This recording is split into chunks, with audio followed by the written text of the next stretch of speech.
The Tale of Peter Rabbit by Beatrix Potter, read by Miranda. Once upon a time, there were 4 little rabbits, and their names were Flopsy, Mopsy, Cottontail, and Peter.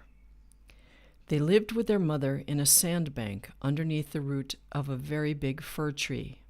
"Now, my dears," said old Mrs. Rabbit one morning, "you may go into the fields or down the lane, but don't go into Mr. McGregor's garden.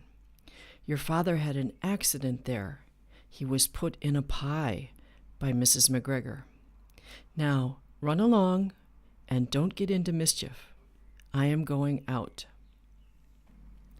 Then old Mrs. Rabbit took a basket and her umbrella to the baker's. She bought a loaf of brown bread and 5 currant buns. Flopsy, Mopsy, and Cottontail, who were good little bunnies, went down the lane to gather blackberries. But Peter, who was very naughty, ran straight away to Mr. McGregor's garden and squeezed under the gate. First he ate some lettuces and some French beans, and then he ate some radishes, and then, feeling rather sick, he went to look for some parsley.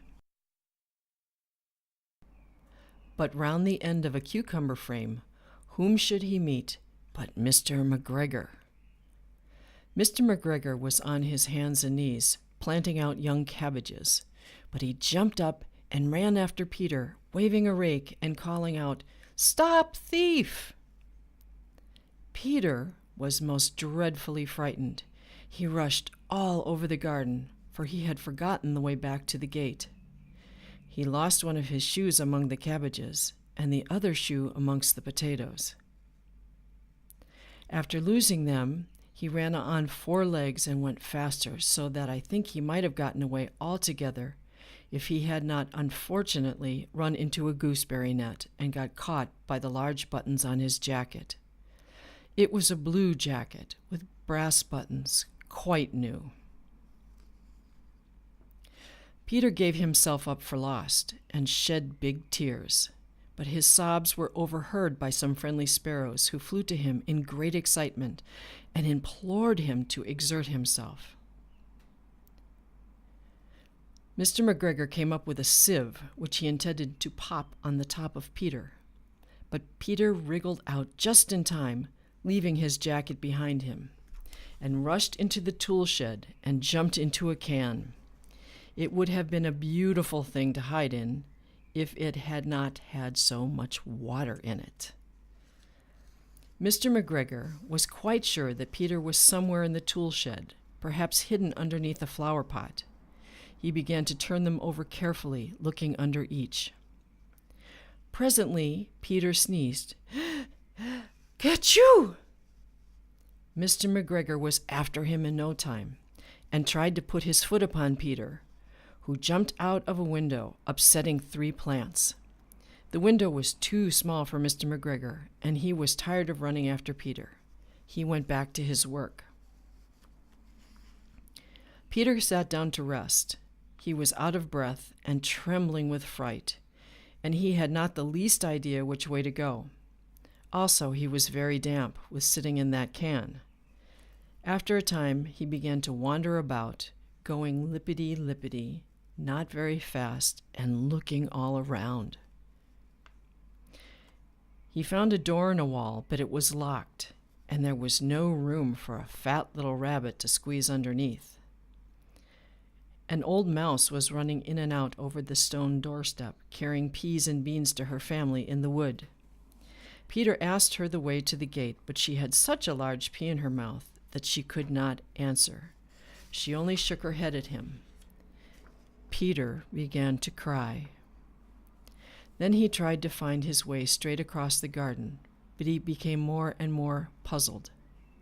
Presently, he came to a pond where Mr. McGregor filled his water cans. A white cat was staring at some goldfish. She sat very, very still, but now and then the tip of her tail twitched as if it were alive. Peter thought it best to go away without speaking to her. He had heard about cats, from his cousin, little Benjamin Bunny. He went back towards the tool shed, but suddenly, quite close to him, he heard the noise of a hoe. Scritch, scratch, scratch, scritch. Peter scuttered underneath the bushes. But presently, as nothing happened, he came out and climbed upon a wheelbarrow and peeped over. The first thing he saw was Mr. McGregor hoeing onions. His back was turned towards Peter, and beyond him was the gate. Peter got down very quietly off the wheelbarrow and started running as fast as he could along a straight walk behind some black currant bushes. Mr. McGregor caught sight of him at the corner, but Peter didn't care.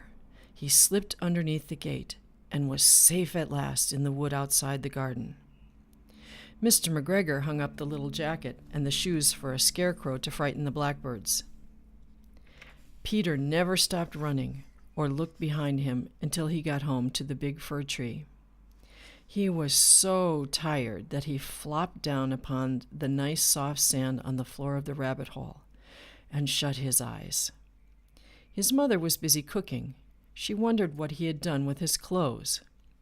It was the second little jacket and pair of shoes that Peter had lost in a fortnight. I am sorry to say that Peter was not very well during the evening. His mother put him to bed and made some chamomile tea, and she gave a dose of it to Peter, 1 tablespoonful to be taken at bedtime. But Flopsy, Mopsy, and Cottontail had bread and milk and blackberries for supper. The Tale of Peter Rabbit is one of my favorite stories. I hope you liked it too. If you'd like to hear more stories from Beatrix Potter, please like, comment, and subscribe. Thank you and happy reading.